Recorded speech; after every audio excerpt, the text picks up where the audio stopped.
Welcome to We're People First, the Jeff Moyer Show. Hello, everybody. I'm wondering if you gobbled till you wobbled. That's a new one. Yes, it is. Did you save that just for I saved today? it just for today, right? I know we did. Well, here we are in December, and just for all of you who are keeping count, this is our 19th out of 20 shows. There's a word for it, the I'll think of it after it's too late.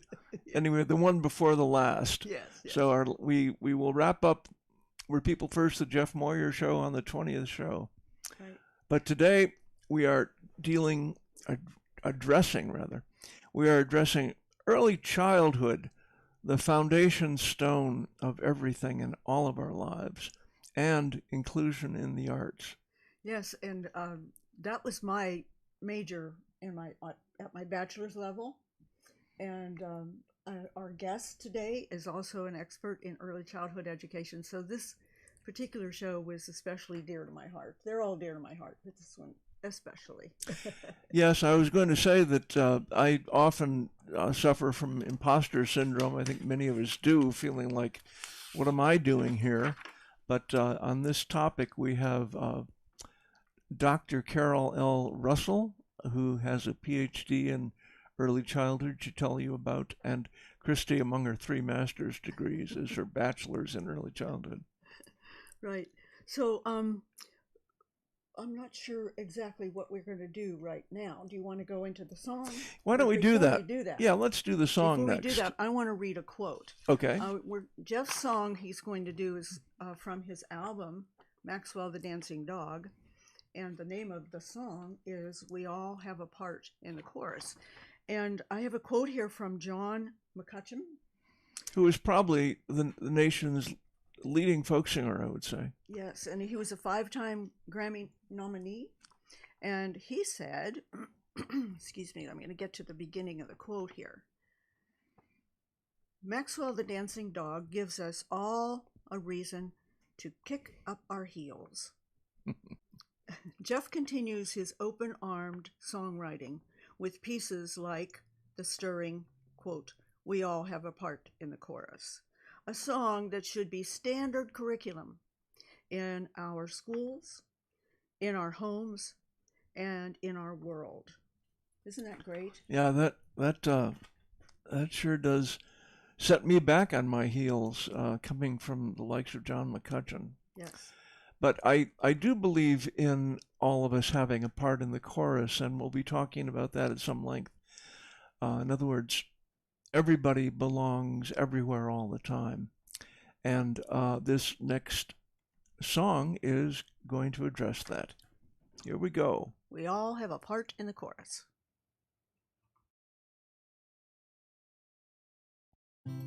We all have a part in the chorus. There's a ladybug crawling on an open hand. We all have a part in the chorus. Critters and kids and woman and man, we all have a part in the chorus. Horses and hippos and howling pups, it's side to side and it's down and up. And everybody's needed, so come on, get up. We all have a part in the chorus. It's speaking with your voice and it's speaking in sign. We all have a part in the chorus. It's his and it's hers and it's yours and mine. We all have a part in the chorus. Horses and hippos and howling pups, it's side to side and it's down and up. And everybody's needed, so come on, get up. We all have a part in the chorus. It's giving to others and getting to. We all have a part in the chorus. It's living each day, not just getting through. We all have a part in the chorus. Horses and hippos and howling pups, it's side to side and it's down and up. And everybody's needed, so come on, get up. We all have a part in the chorus. It's smiling and it's singing and it's saying hello. We all have a part in the chorus. Feeling right at home just wherever you go. We all have a part in the chorus. Horses and hippos and howling pups. It's side to side and it's down and up. And everybody's needed, so come on, get up. We all have a part in the chorus. Every living thing with paw and hand. We all have a part in the chorus. Fish and fleas are water and land.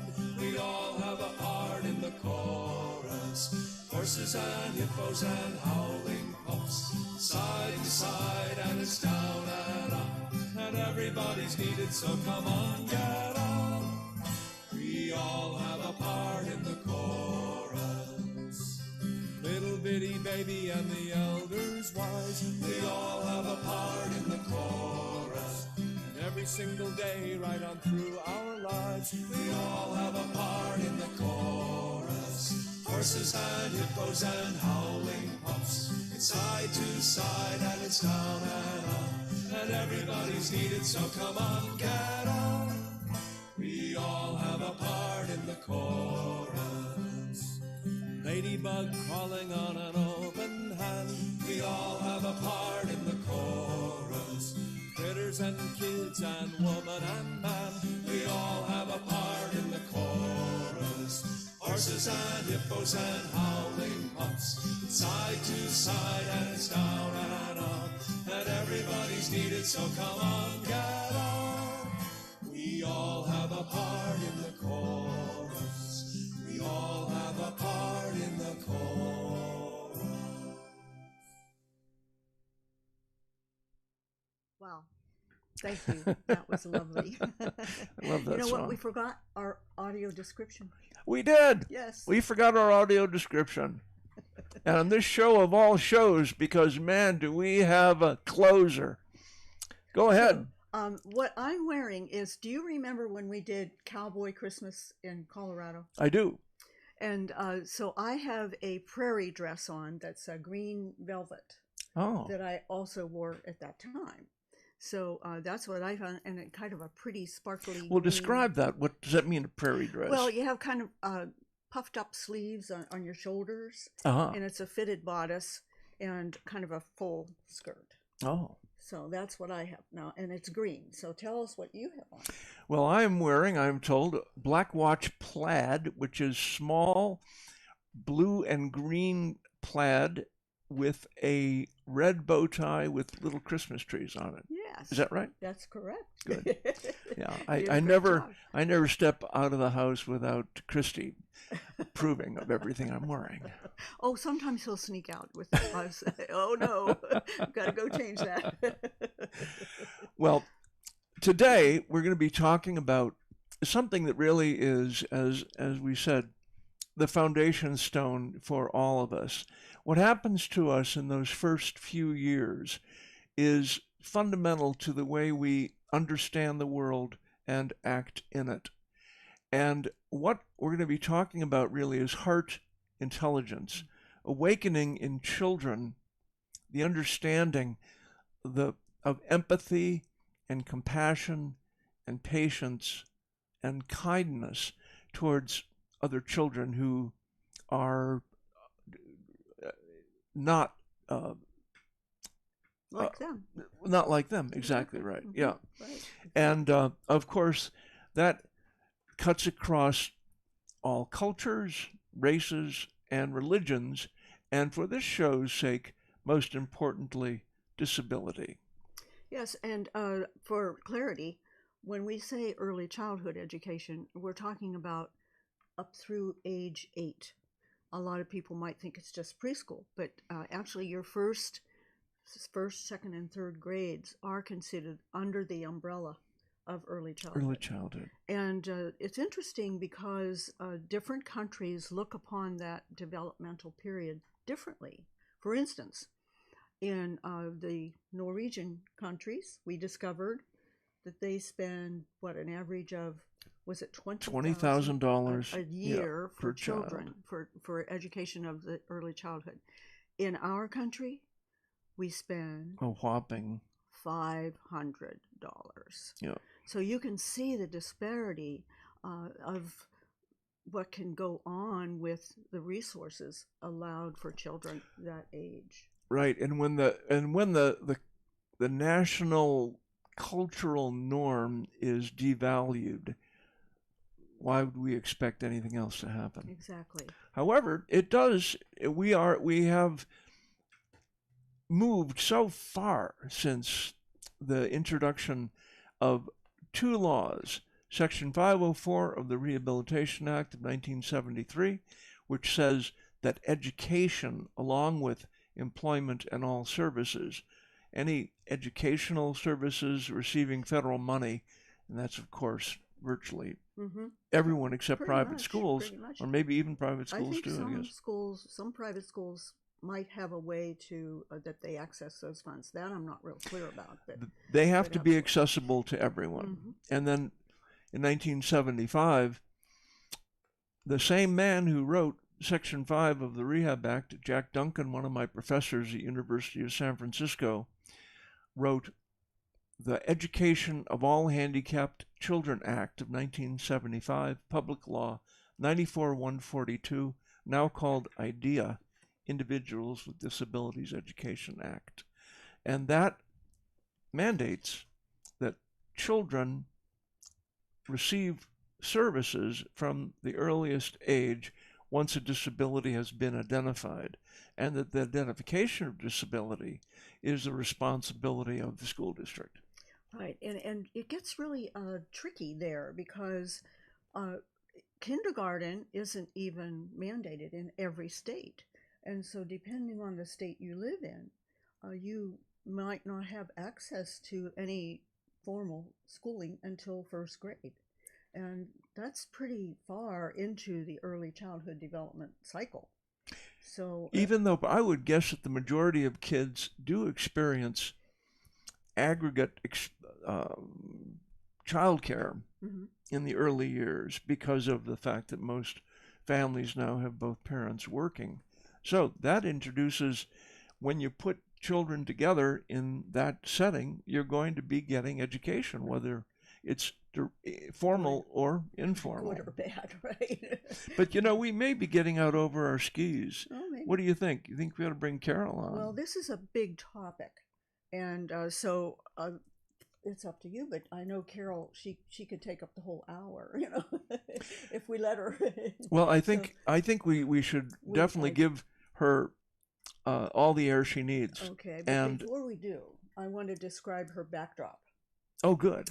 She has two large paintings on easels. That's going to be the backdrop for when she comes into the frame. And between those two pictures is her beautiful Christmas tree that she has. This is all from Kansas. So I think we're about ready to invite Carol in. And Dr. Russell B. will be with us momentarily.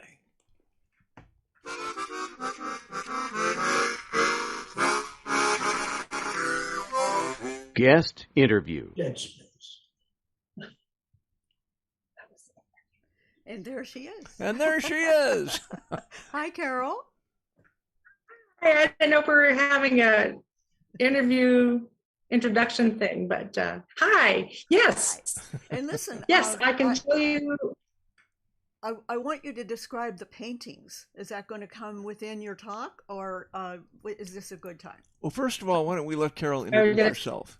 Introduce yourself, please. Yeah. Sure. Yeah. Thank you for inviting me. It's a pleasure to be with you. I have taught in higher education for 40 years, in early childhood for even longer. And I'm a professor at Florida State University in Early Childhood Unified. And Early Childhood Unified is blending early childhood and early childhood special ed together. So that's, we teach inclusively. My passion has been early childhood and creativity and inclusive arts, and that's what I'll be talking about today. I'm also the co-director of the Children Inspired Glass Project at Florida State University, and also co-director of the children's art gallery that we have up in our education building in the Teachers College. Carol, you're breaking so up. My background. You're breaking up a bit. Could you come in closer to the microphone? I'm in closer. Is that any better? Yes. It is better, yeah. Okay. All right. I can speak up a little bit too. Okay, so perfect. Behind me, I have a painting that is done by our oldest daughter, Cassie, when she was 2 years old. It has red and green and yellow swirls and shapes, and her name is written at the bottom.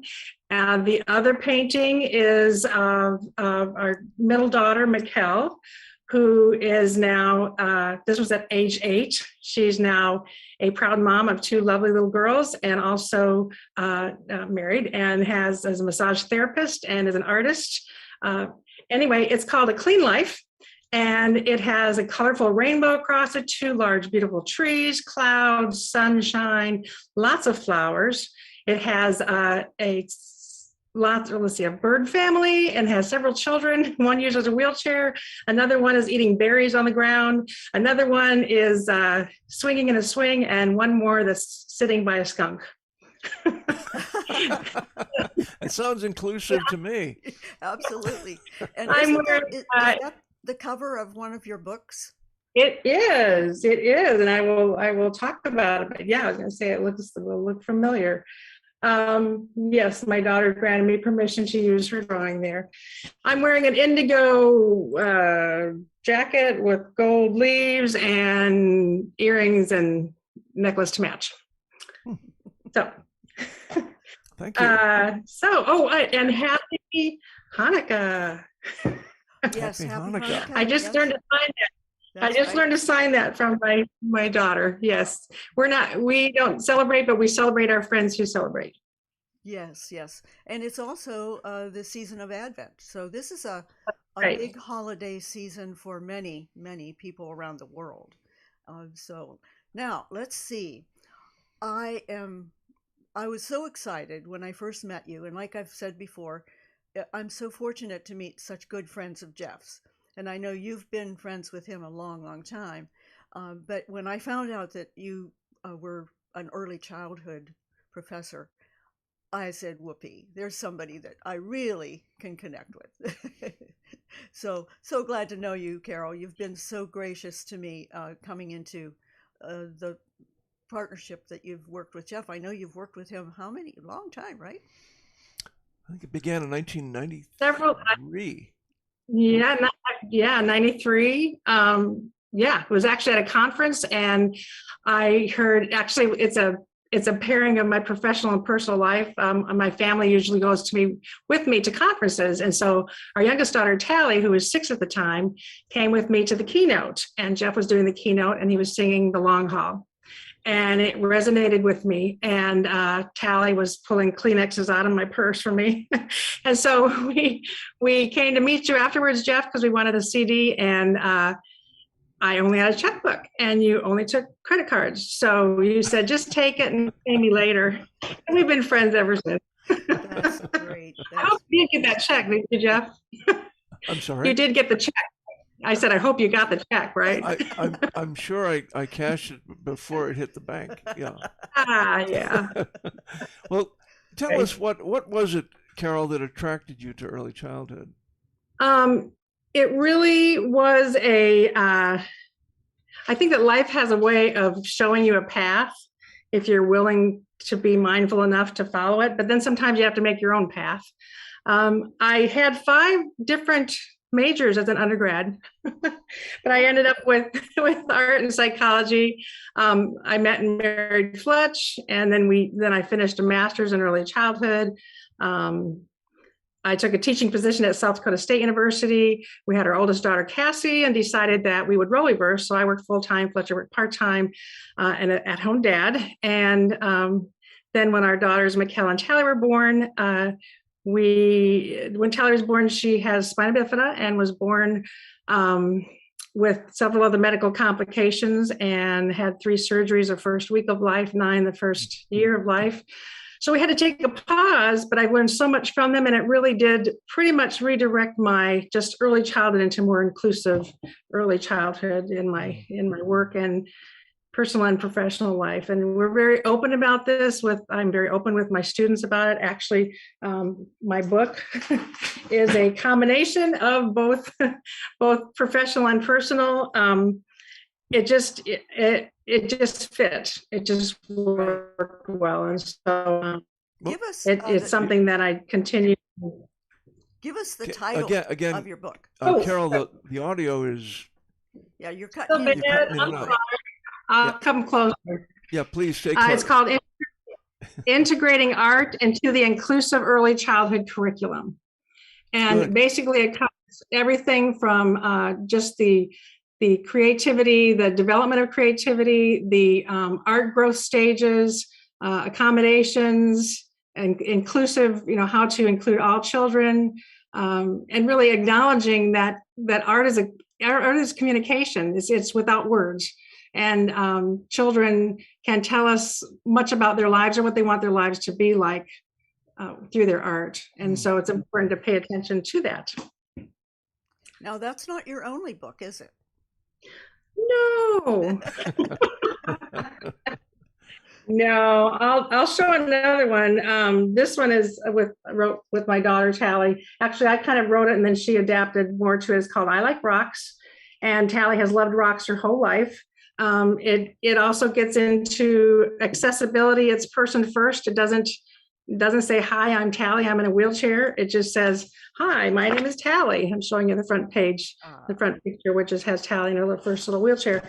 And it goes through about how much she likes rocks and all she does with rocks, and Grandpa liked rocks, and Grandpa shared rocks with her. And then at the very end, not to be a spoiler alert, but the very end says, I'm a big kid now and I still love rocks. Yes. So she spoiler alert. Now, did your husband take those pictures? He did. Ah. He's over here just cheering me on. Yes, he did. Yeah, I wrote another one about the sandwich generation, but that doesn't have as much to do with what we're talking about right now. So yeah, well, and then I wrote another one that has Jeff, you gave me permission to put the long haul in another chapter of another book on inclusive early childhood, and that was very much appreciated that. But yeah, I wanted to add one more thing to the discussion of laws. There also was 99-457, which was back in 86. It was before IDEA, which really was the early intervention in the IFSP, the Individualized Family Service Plan. So that came before IDEA. IDEA then reworded everything to be person first, but really added more to that early intervention piece and the programs for infants and toddlers with disabilities. So IDEA being the reworking of 94-142 passed in 75. Not to be a stickler, but so IDEA enhanced it, developed the early childhood piece of it. Is that a fair thing to say? It did. Okay. Oh, yes, very much so, yeah. We had a question for you. Jeff and I were talking about you over breakfast, all good. And we thought maybe you could help us. We had a question about how many states do require kindergarten. Do you happen to know? I don't know. I just know all of them do not. Yes. It's really astonishing that we wouldn't do that, and that we can actually, I'm all for universal pre-K, but if we don't even require kindergarten, they need both. Yes. So. And I read, doing my research for the show, I read a great article about let's take back kindergarten. And you know how that's been changed since No Child Left Behind. Talk to us about that. Just in terms of really being able to serve as many children as we can, to be inclusive as we can, that transition, because when you have that birth to 3 early intervention, then the child transitions from the IFSP to the IEP, from the Individualized Family Service Plan to the Individual Education Plan. And that transition should still be family focused, but it is part of that, getting into pre-K and then kindergarten and the school system. But yes, kindergarten, um, the process and creativity and all of that has changed. But yes, taking it back. Overwhelmed by Well, scholastics. right. It's taken on a curriculum that's more like first grade. Yes. And, I know when I was working with teachers as a support peer coach, I had an experience with a wonderful kindergarten teacher, and she was in tears because she was being expected to, actually do a first grade curriculum. And I just looked at her and I said, Kathy, why don't you go to a first grade position? That way you'll be working with children that are developmentally ready. And she looked at me and she says, I never thought of that. So, Yeah. it's just really, really tough for people like you and me who know what children need at certain stages, and to see that they're not being offered that. That's right. That's right. Carol, how do you think we're doing? Really. I'm sorry. Go ahead, please. Go ahead. Go ahead. No, Go ahead. I was going to ask you, what do you think our national report card is concerning early childhood and inclusion? Depends on the state. But overall, I can't do that. Yeah. But there's much room for improvement. I'll put it that way. Yeah. And right. As far as the top. No. And as far as the creativity piece and really open-endedness, as we've already talked about, there's so much that can be done through the arts. The arts can be in every area of the curriculum. It can give children freedom to express themselves, to make messes, trial and error, skills that are going to go with them through their entire lives. And we're missing that in many of the pre-K and kindergarten settings. Yeah. So can I show you some examples of art, a little bit from the book as far as the. Please do. Yes, we'd love So in terms of children, and I just have a couple pictures here, but I'll explain what they are. As far as children drawing what they know and what happens in their lives, I have a couple pictures here. I have one, let's go this way, of sisters one is using a wheelchair and they're dancing together. It's a line drawing. The other one is sisters who are in the rain. One uses a wheelchair and one is not. So as far as children drawing what they know and what's in their lives, a very important piece of us paying attention to that and interpreting that communication. As far as adapting, we're looking at, this is an example of accommodations for visual challenges. You're looking at a drawing paper that's taped for secure setting, but also has taped with contrasting borders.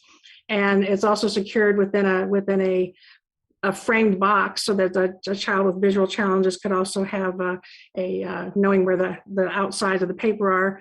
Having accommodations also for the height, because there are many, for example, an easel is difficult to get to in a wheelchair, so having tabletop easels or having things that can be actually utilized. Having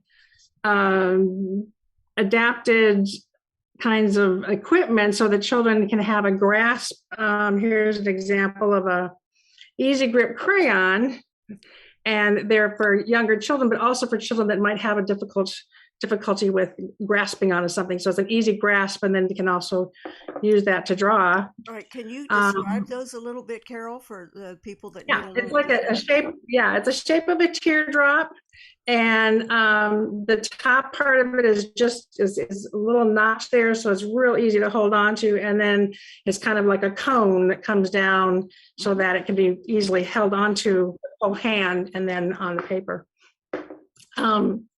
These are scissors that you don't have to just you can have your whole hand in it.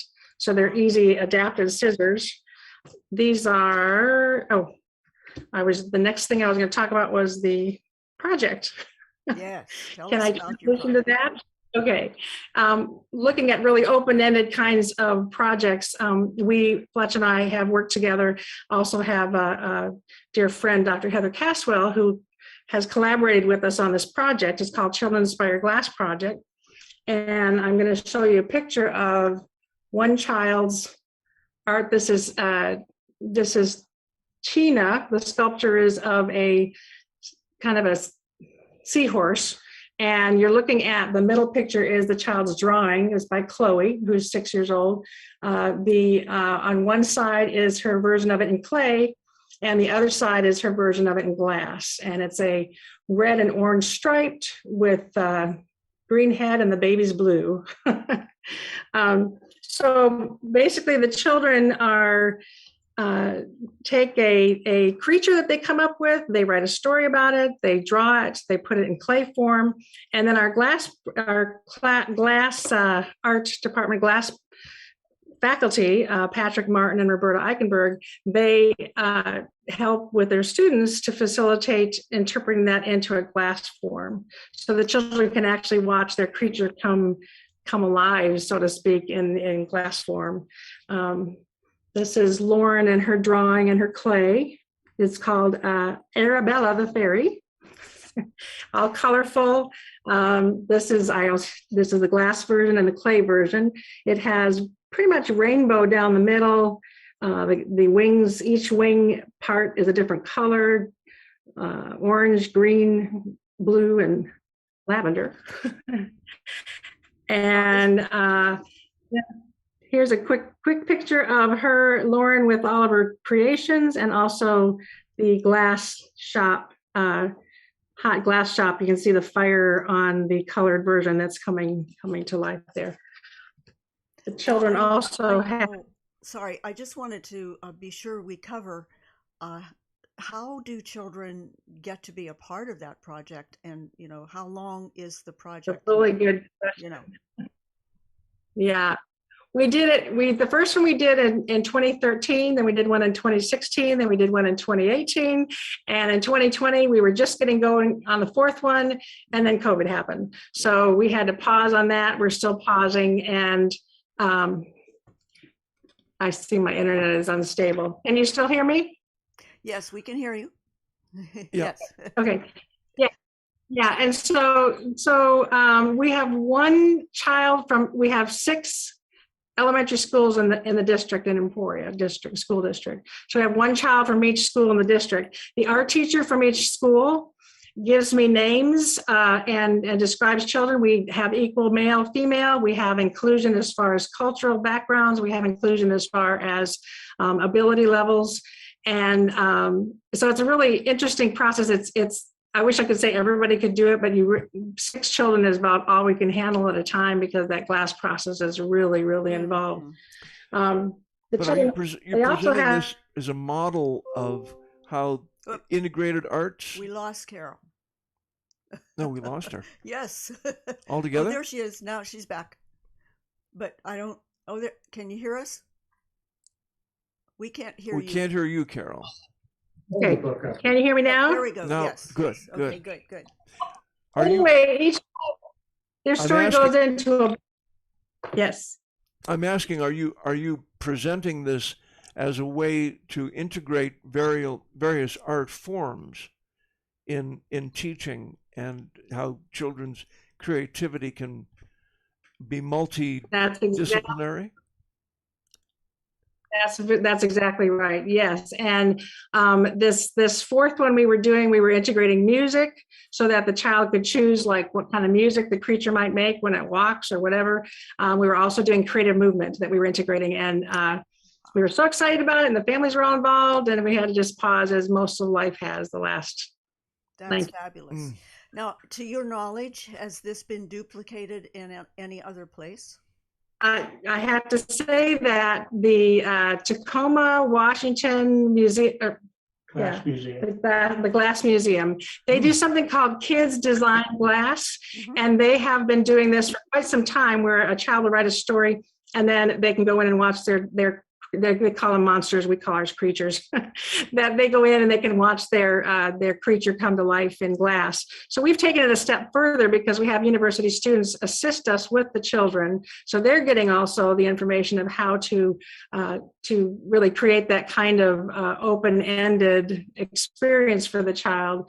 In addition to then, we have several sessions with the children and work with the families, and it's as holistic as we make it. That's terrific. I remember as a college student, I went to Kent State and they had a demonstration school on campus, and so half of the day as students spent in that school, and it's just so meaningful as a college student to be interacting with children right away. So you really can follow. Lock screen. Whoa. Screen off. Device unlocked. Whoa. YouTube music. We all have a part in the Whoa, chorus. so sorry. That's okay. My computer will do that. It just suddenly starts yelling. Well, in this I case, can see that. Sometimes in the middle of the night. It's the most fun thing we've ever done, I guess. It's because you see, here's a picture of a child at an art show. The child is smiling, standing beside his art pieces and 2D, 3D. We even did a 3D printer version of it. And the rewards that the child has, we'd actually have little programs for the art shows, and people would go around and get the children's signature. They'd autograph the program. So at age 5, 6, 7, 8, 9, 10, they were giving their autograph for their artwork. And That's fabulous. They get the colored glass at the very end. We show the artwork for a year, and then they get the glass to take home. And I think, do you have a Facebook group that? We do. Yes. We do. Yeah. Anybody can email me at crussell@emporia.edu. That's 2 S's and 2 L's. Yes, I can send you all kinds of things. It's at the end too, but we have a Facebook page. We have a link also with the Emporia State University website. And if anybody's interested in learning more about inclusive arts and young children, we have Fletch and I teach a class together. It's a grad class. It's all online. We also have an Early Childhood Unified program. All online. Oh, so anyone anywhere that has access to virtual learning can take your class?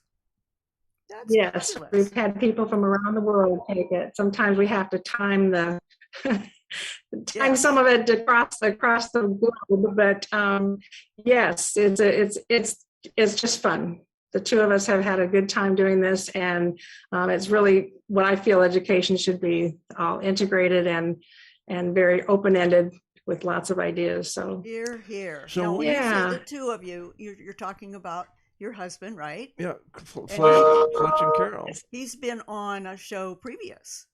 So our audience and following us met him, Fletch Russell. Is he going to pop in your screen there?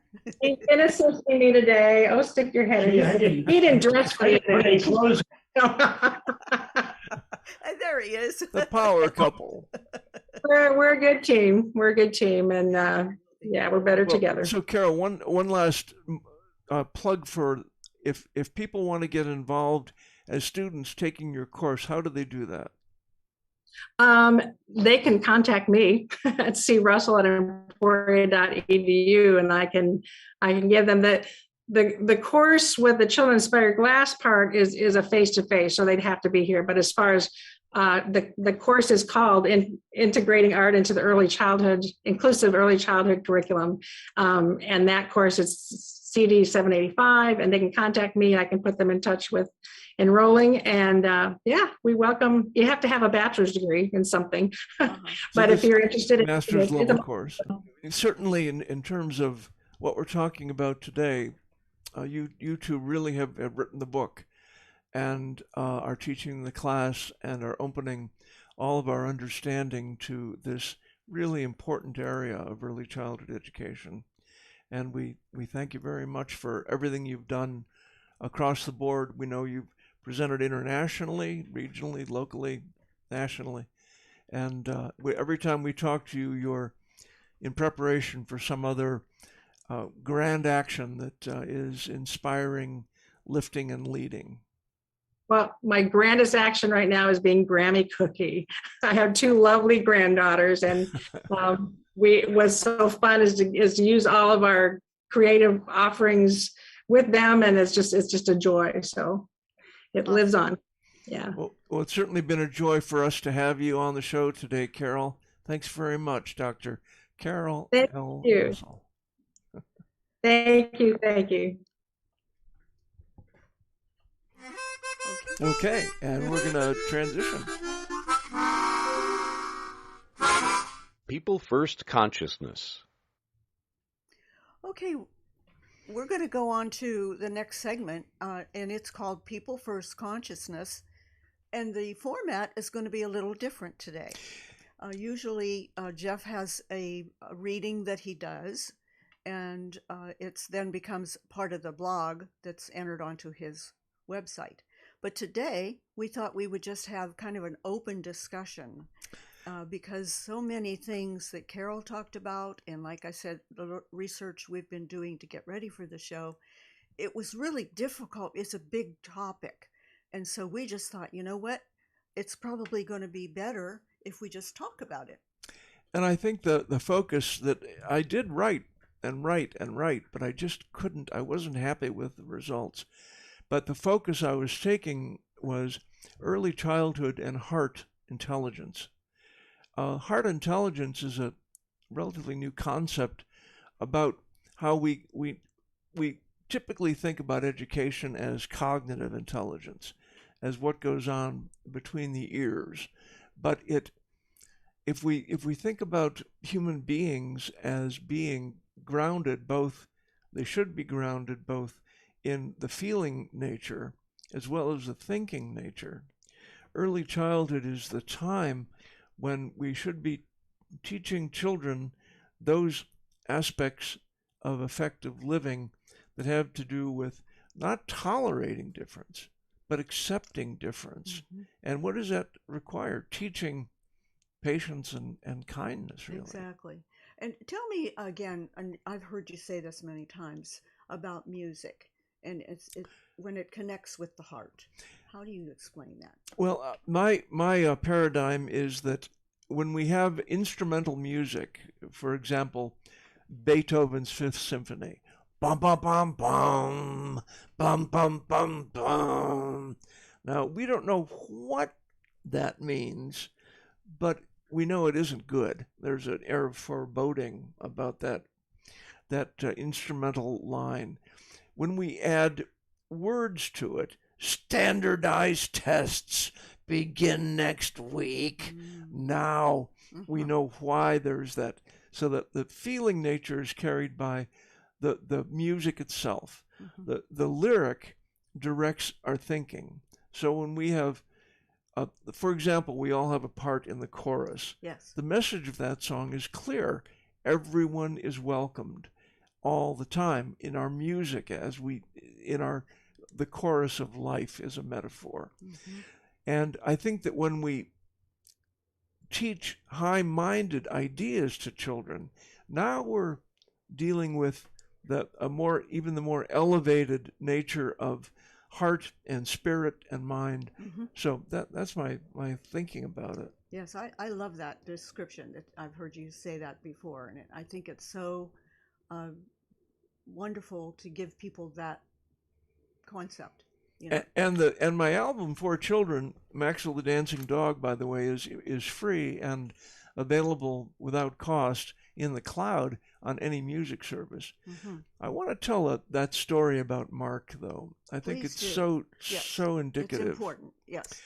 When my brother Mark was born in 1954, I think I've told this story before, but the doctor said, put him away. Mm-hmm. Put him in, if you're going to have him live, because they did offer to kill him just by not feeding him, send him to an institution. Because in those years, in fact, in 1970, Marion Wright Edelman, in founding the Children's Defense Fund, found that 750,000 children in the United States were not attending any school at all. Mm-hmm. Well, even in early childhood, my mother knew that Mark needed other children, needed to be acculturated, needed to learn how to be with other kids. So she formed, at our church, she was very active, we all were, formed a preschool, mm-hmm. a co-op, which mm-hmm. was a new idea in 1956, 57. Mm-hmm. And she said to the other mothers, okay, here's the deal. We'll all I don't know what the numbers were, but something like 2 days a week we'll be working with the kids. 3 days a week we'll have the time off. Mm-hmm. We can go shopping. We can go get our hair done. We can take a nap, but we'll be free of. Right. They kind of a rotating way of staffing the preschool. And Yes. it released some of the moms to do, like you said, do other things. Yeah. So my mother was the leader, but the first time that she was not there, there was something happened. And what she was told was that Mark pushed another child at the top of this little wooden slide they had. And the other mothers had caucused and come back to my mother with the decision that Mark would no longer be welcomed. And with that one strike and you're out, zero tolerance for Mark's behavior, they decided that that would be the end of Mark's engagement with other kids. Right. Well, first of all, I know Mark. I mean, I knew Mark as a child. He was happy, outgoing, joyful, wanting to share, maybe overly eager. Mm-hmm. I wonder what really happened. Yes, it'd be interesting, wouldn't it, to know. It's too bad that you don't know. But then Maybe, for example, the other child maybe pushed him first. or didn't go down the slide, and Right, Mark got frustrated. Right, exactly. Yes. But something happened. Something happened, yes. What's an alternative way that could have been handled? Well, probably it should have been more closely supervised so the person would know Yes. what actually happened. First of all, really close supervision. Mm-hmm. But then it's a teaching moment, isn't it? Yes, it is. Absolutely. And the teaching is patience, Mm-hmm. kindness, understanding, compassion, empathy. And we know that there are little kids that are stinkers that don't have that as a foundation principle. Right. They haven't been taught it like they might have been in their family circle. And when you look at other cultures, as we were talking, what's that? The African expression that It takes a village. that Hillary Clinton used for the title of her book. It takes a village to raise a child. Mm-hmm. What does that mean? Well, everybody within that child's circle, village-wise, would have some kind of a say. A buy-in, first Right, of all. exactly. Right, yeah. And there's a Native American model that says that we raise up children in their circles of courage. I love that idea. Mm-hmm. Martin Brokenleg, the educational teacher, brought that Native American understanding to us. And the first circle of courage is belonging. Mm-hmm. Yeah. So everybody in the tribe has a right, by virtue of being in the tribe, a right of belonging in early childhood. Mm-hmm. Mm-hmm. So I think that in whatever ways we bring children together in early childhood, it must be everyone is welcomed, there's supervision, Mm-hmm. and that we teach. Develop mentally appropriate curriculum. And that's a big thing that I have a banner for. As I said before when talking with Carol, kindergarten has become like first grade, and it's not appropriate for children at that age. And by that to you do- mean teaching reading. Exactly. Particularly, exactly, right? yes. Yeah. So it's time for us to kind of move on from this segment. Did you Okay. have anything more to say about? Well, only that I think our entire national and world village needs to think about teaching heart intelligence, not only to children, but to all of us. Absolutely. That we need to be focused on, as I always say when I work in schools, kindness is more important than being cool. Mhm. Okay, next segment. Next segment. Here we go. Technology Boogie, which we produced as a music animation. It was a collaboration between the animator Hake Hoisington and Jim Tobias, great inclusive technology advocate who planned and suggested the idea. And initially, I did the audio description for the audio description version. However, in the fullness of time, that was in 2003 we introduced this, and it did win Best in Merit and Best in Audience Access for Superfest Disability Film Festival in Berkeley in the 25th Superfest in 2004.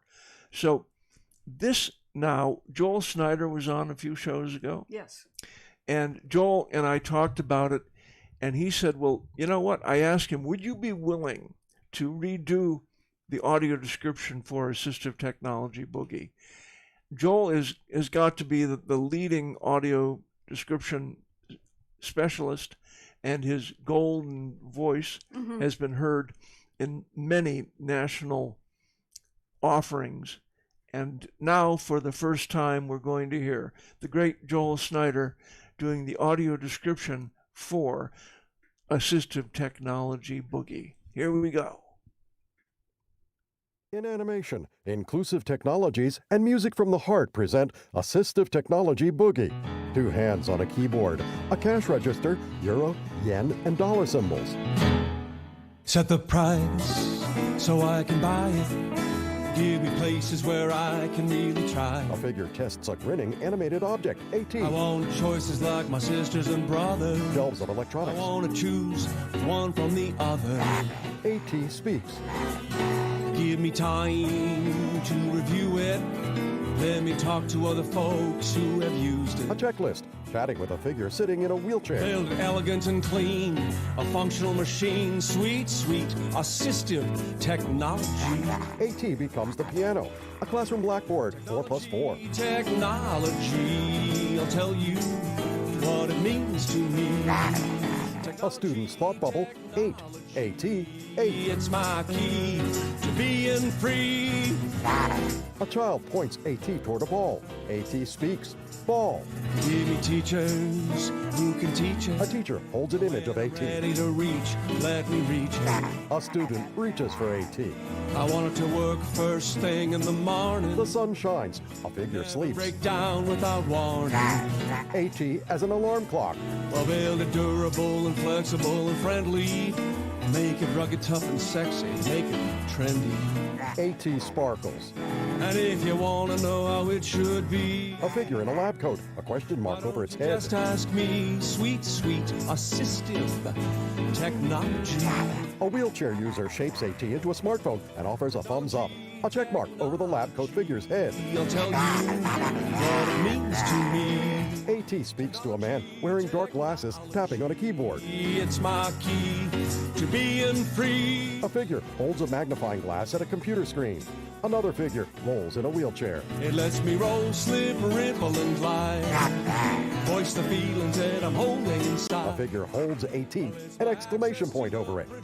Print transforms into Braille. Key to electronic age. Computer users communicate with others. Well, it's the way that I can reach and stand. AT, like an Eyes, exoskeleton. my ears, my legs, and my hands. A light, sound waves, a wheel, an My opener. way so wide. Oh, it's my ace, my ticket to ride.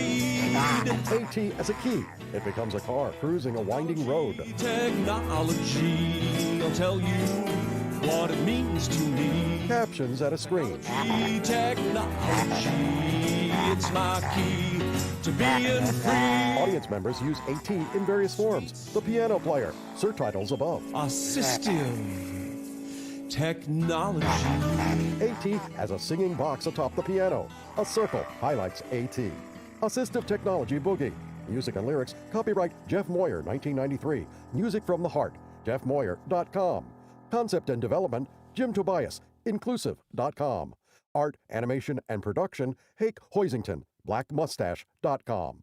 Audio description produced by Audio Description Associates, LLC. This is Joel Snyder. Include children with disabilities in early childhood creativity. By the way, that should take honors as the first fully accessible music animation, including audio description.